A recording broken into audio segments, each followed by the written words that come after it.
আসসালামু আলাইকুম রহমতুল্লাহ বরকাত। চাল পড়া থেকে বাঁচার উপায়। আপনি ভুলবশত বা শয়তানের ধোকায় পড়ে আপনি চুরি করে ফেলেছেন। এই চুরির হাত থেকে আপনি কীভাবে বাঁচবেন, এটা একটি ইম্পর্ট্যান্ট বিষয়।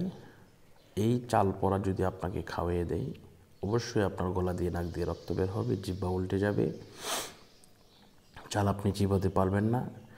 একটি আপনি যেই জিনিস চুরি করেছেন এর চাইতে মান সম্মান বেশি চলে যায়, এটা হয় আর কি। তো এই জন্য এটা থেকে আপনি কিভাবে রক্ষা পাবেন, কীভাবে বাঁচবেন, সে ব্যাপারে আপনাদেরকে বলবো ইনশাআল্লাহ।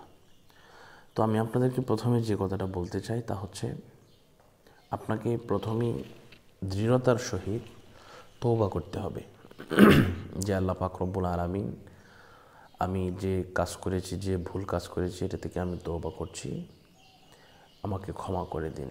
এরপর তদবির করাতে হবে। আপনি তো তওবা করলেন, কিন্তু হুজুর তো তদবির করে ফেলবে, কিন্তু হুজুর তো আর জানবে না যে আপনি তওবা করছেন। তো এই জন্য আপনাকে কী করতে হবে, তদবির করাতে হবে। ইনশাআল্লাহ আমার নাম্বারে যোগাযোগ করবেন। 100% কোনো কিছু হবে না। যদি হয় সেটা আল্লাহ মালুম, কোনো কিছু হবে না ইনশাআল্লাহ। আমার এই নাম্বারে যোগাযোগ করবেন 016-430-63744। ইনশাআল্লাহ আমি কথা দিলাম, আপনারা যদি আমার সাথে যোগাযোগ করেন এবং আমার সাথে এই তদবির আমাকে বলেন করার জন্য, আমি করে দেব ইনশাআল্লাহ। আপনাদের কোনো কিছু হবে না। আমি আপনাদেরকে একটি ঘটনা বলতে চাই, তা হচ্ছে এক লোকের ভারী ডাকা বাড্ডাতে।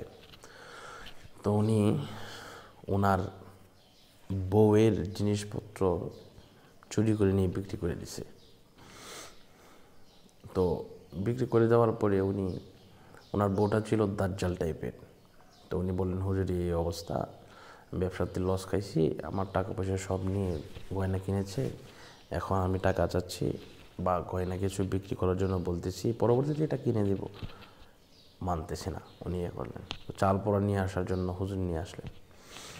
তো আলহামদুলিল্লাহ আমি পড়িয়ে দিলাম, আলহামদুলিল্লাহ উনি বেঁচে গেলেন, কোনো কিছুই হয় নাই আলহামদুলিল্লাহ। তো বিষয়টা হচ্ছে, এটি আকীদার ব্যাপার। এই আকীদাটা রাখতে হবে যে হুজুর হচ্ছে ওসিলা, বাঁচানোর মালিক হচ্ছে আল্লাহ।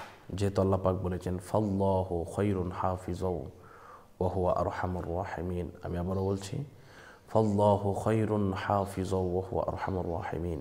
এইভাবে আপনি যদি ইনশাআল্লাহ এভাবে আপনি চলেন, তাহলে আল্লাহ পাক আপনাকে নিয়ামত দান করবেন। তওবা করলে আল্লাহ পাক গুনাহ মাফ করবেন। যেহেতু আল্লাহ পাক বলেছেন ইল্লা মান তাবা ওয়া আমানা ওয়া আমিলা আমালান সালিহা ফাউলাইকা ইউবাদদিলুল্লাহু সাইয়্যাতিহিম হাসানাত ওয়া কানা আল্লাহু গফুরুর রহিমা। আজকের মতো বিদায় নিচ্ছি।